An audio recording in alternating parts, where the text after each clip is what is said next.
Okay, I'm sorry, Britt. We're back. Okay, We need we're one back. of those. We're done. No, we're not done. We're back. Yeah, we need one of those Hollywood things. Yeah. So the survey that was going around at my school, the hardware, is a little dated. It kind of gets the job done, but what was being said a minute ago about students having devices and using them in the classroom, teachers are doing that more frequently on a responsible basis, but the problem still is when it's that impromptu, I want to pull out a phone or tablet or device to have everybody look up this one thing in groups or however it works, you don't quite have enough to go around the room. And the way that we have carts or sign-ups for things, you have access, but some of those impromptu things that you have that pop up in the middle of a lesson, you can't quite engage as much as you want to. So I think there's some room for growth there in terms of access, kids having access to technology. I think a concern I have, and Joel echoed this, is achieving that balance, because there still is great value in using a physical text that you can annotate and highlight in building your reading skills. There still is value in having things that you generate by hand. And we should not just automatically get rid of all of those. And I think also when you're transitioning lessons to using a Google document in some way or designing a new project that uses some piece of technology, there's a learning curve associated to that. And the time and training and having the equipment to be able to do all of those things and having the flexibility to buy software or add an app. Right. Do you guys get much, I'm sorry to interrupt, do you guys get much support? Do you get any tech support, really?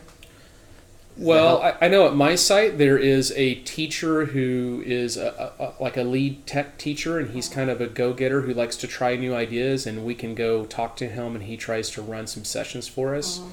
And I believe that basically came out of either our site R&R funds or it was site-based funds. It wasn't funded necessarily from a mandated piece. And then as well as we have a classified tech support person who helps manage our computer labs, who is also he's coming out of site funds. Yeah. So we have some support, yes. Yeah, we have that too. We have coming out of Roll and Recompense for a site-based technology support person, but also the help desk is actually really good. Whenever I call them, they're in my classroom right away. But I would say that some of the problems that do arise are from them being old. Some of the computers are old, and I know that at some schools you do have a situation where you might have like the tower of the computer is being shared with multiple monitors, so it can be slower. Situations like that. So there could be, there's always room for improvement. Would you like to see, and I know I didn't put this down, but would you like to see a tablet for every kid in the school be exactly the same? You take that one. I don't think we need to be on the cutting edge of that right now, because there's some other districts in Southern California have had some problems with doing full implementation, and not just LA. Yeah. But so you need to manage it. So I think we're kind of in that in-between phase, but I think that you need to have quick, ready access to tablets or etc. when you have a significant number of kids who don't have that equipment and they're not used to it. And having a standardized platform does make life a little easier, but then there's some other repercussions that we may not always think about when you standardize on one platform. How about you, Joel? What do you think? I feel mixed about it, because I know in LA and other places it's been a nightmare. And then I also hear stories about teachers that really enjoy, and they say it works really well in their classrooms. So I feel like if a teacher wants that, and because we need technology to meet the diverse needs of our diverse student populations, and so I feel like if a teacher needs that, they should be able to have it, right? Like every teacher should have a document camera if they want one, a projector, a smart board, if that's what they need, And so that's my opinion. I don't think that everybody has to have an iPad. I actually used to have an iPad. Well, I still have an iPad, but I kind of got over it. I don't even use my iPad anymore. Yeah. And Just then use your phone. yeah. Yeah. So I don't. It's just like a bigger phone. So I think, well, when I see our students, sometimes I'll tell them to go to the computers to look something up, and they don't want to. They want to look it up on their phones. Right. And we're doing vocabulary lessons or something and research, and they're like, no, I prefer my phone. And who am I to stop them from that as long as they're on task? It's all about learning. Yeah. Right?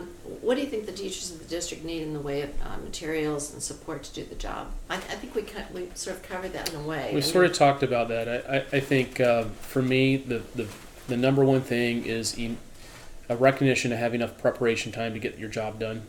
I'm just thinking, I'm lucky enough to be teaching in a job where I get a prep period each day, and I don't have anywhere near enough time to get my work done in a day. I think having a computer for me to do my work that I don't. This morning I had to wait almost 5 minutes for it to be completely booted up and ready to go after I showed up, so I could share something with a colleague. That's not okay. I don't need the latest thing. I don't need the biggest bells and whistles, but I need it just to be functional.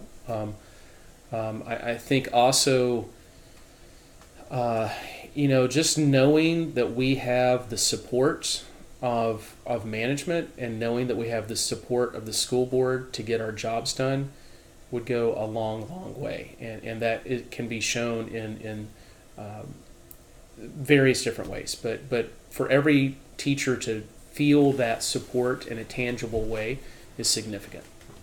Joel, what do you think? So can you repeat the question though? It's what do students need or what do teachers need? What do you think teachers need in the way of materials or support or whatever? So I think when we interviewed separately last time, Right. Britt and I actually both had the same answer, and that was time. Right.